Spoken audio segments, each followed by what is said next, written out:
Hello, everyone, and welcome to another episode of the Safe Space podcast by iSafe Global, where we have honest conversations about safety, dignity, rights, and the realities of many people that is not often said.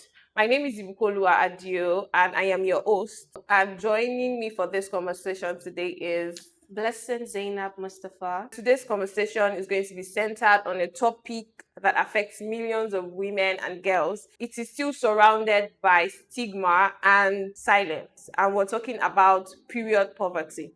So, when we talk about period, it's a very normal part of women's life, and but for many girls in low income or vulnerable communities, managing their period safely is not always simple, right? Because according to a report by UNICEF, about 23% of adolescent girls in Nigeria have missed school because of menstruation related challenges, and many lack access to sanitary products, clean facilities, or proper menstrual education.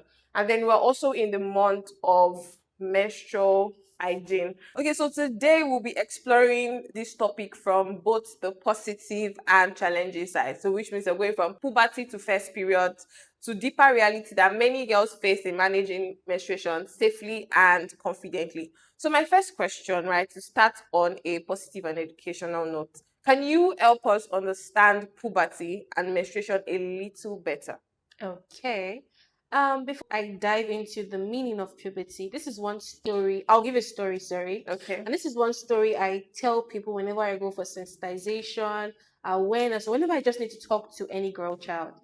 I use my story as an instance. So, as a girl child, I had my period when I was 9 years old. And my mom was an Edo woman. I don't know if you guys have had this notion of how Edo women behave. And as a mother, I mean, your daughter got a period at 9 years. What would you think? Well, how would you react? My mom beat the hell out of me. Wow. So for the first month, I hid it. I saw period on my pants. Blood, no, not period. I didn't know it as period. I saw blood on my pants, and my mom used to wash my pants as a den. Then for that particular month, I hid my pants. My mom found it. She was like, "Blessing, wetin blood dey do for your pants? Wetin blood dey do for your not even pants, for your pants like this? Wetin you do? Stuff like that." I was crying, saying, "Mommy, mommy, mommy, mommy, I didn't do anything. I did not do anything." Then she beats me. She was like, "You are doing this, you are doing that."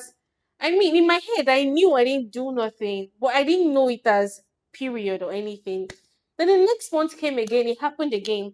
I think that was when she now realized that, oh, this girl is a woman, this girl is this girl is grown now. So the next day after I got my period, the second month, she told me not to go to school, that she wants to have this talk with me.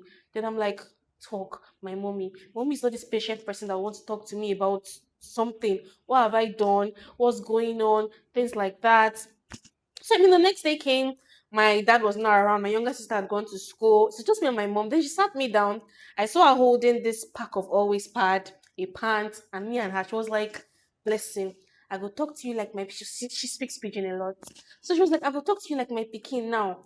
You don't become woman." And you know this notion, this language you always say. If man touch you like this now, what's go happen? You don't get belay. Yeah, exactly. So yeah, I mean, so I had that notion. She never sat me down to say, "Oh, this is how we go." No, she taught me actually. She taught me how to lay the pad on a pants. You get this every month, but she never told me. She never brought out the disadvantage or the sad part of a period. She never told me about that. She just told me, "Oh, you're a woman now. You're grown up. If a man should touch you now, you get pregnant." So I think growing up, I started realizing, oh, people face period stigma. People face period discrimination. There are girls that even have access to what's it called? To pads. Yes, Some people use immediately. cotton wool. Some people use clothes. Yes. Different items for this. So I mean, as I grew up, I started saying, "Oh, this is the part we are lacking in like the institution, in the society. How can we make it better? What can we do to make this better? What awareness can we create? What sensitization can we give? What schools can we go to talk about these things to girls? What community, what market can we go to speak about these things?" So back to your question, you spoke about puberty. I would sum it up as puberty is a stage whereby a man or a male or a female gets to whereby they are grown, in my own opinion, whereby they are grown, where they are able to realize that, okay, My milk teeth is no longer my milk teeth though. I have like secondary, I don't know if it's secondary teeth they still call it, I don't know. Second teeth, Second teeth, second yeah. phase of Whereby they know that, healing. oh, their breast is coming out. Whereby Mm-hmm. they know that, oh, their facial features are like becoming really, really, really, Obvious, or they have lots of yeah. Yeah, yeah, pimples yeah. and So spots. puberty is just that stage you get to whereby you know you are grown. You're Yeah. no longer a child anymore. You are grown up. You know your left from your right. You can differentiate what's good and what's bad. Okay. All right. So I'm going to pick my next question from when you said when you were 9 years old, you just saw blood stains on your pants, right? So aside from that, can you actually tell that your first period is approaching? So this is for girls, right? Can a girl actually tell her first period is approaching? Because I think that it just happens suddenly, right? So And what I would say is the female body differs. yeah. What I experience is certainly different from what you experience. Mm-hmm. But talking about my own experience, it came suddenly. I never had any pain. I Mm-hmm. didn't see any I never had breast until I got to SS2. And I got my period I in think that's GS2. relatable. And I got my period in GS2, so you can Okay, imagine. So yeah. I was a short, small dwarf in school. So I really never had that symptom that I just Mhm. woke up one morning. No, I was in school actually. And then I went to use the toilet. Okay. I felt cramps actually. Okay. Like normal stomach ache. Normal Then I stomach went to ache, the yeah. toilet, to pee or something. Hmm. Then I saw blood. I'm like, maybe I injured somewhere. Yeah. Exactly. I never thought about what do you mean period in Period, yeah. GS2. For a girl that does not even have breast or does not even have anything, what do you mean period in?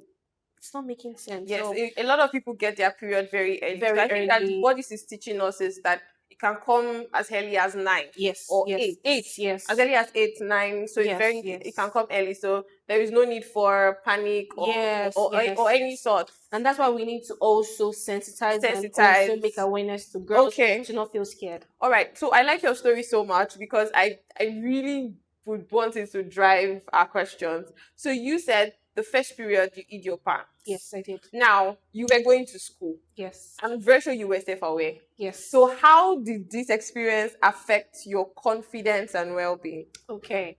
I'll still go back to my story. It affected my confidence with my mom, not to the Not to society. the Because my mom society. was this hot-tempered person. So Hmm. I mean, I was trying to hide it from her, not And from not from other other people. I people. mean, I had friends in school, and I Okay. think as at then, my friends had started seeing their period also. Oh, okay. So Exactly. So it was easy to confide in my confide in friends. them, Yeah. yes. And then I keep telling parents or mothers especially to be girls or girls girl. I mean, make your child your best friend, your friend. I mean, you don't have to always be yelling, scold your child. Let them see you as a confidant. I feel mothers should actually learn to be their children's friend first before being their mom. Be their moms. Yes. Yeah. I mean, you're their mom, but be their friend first.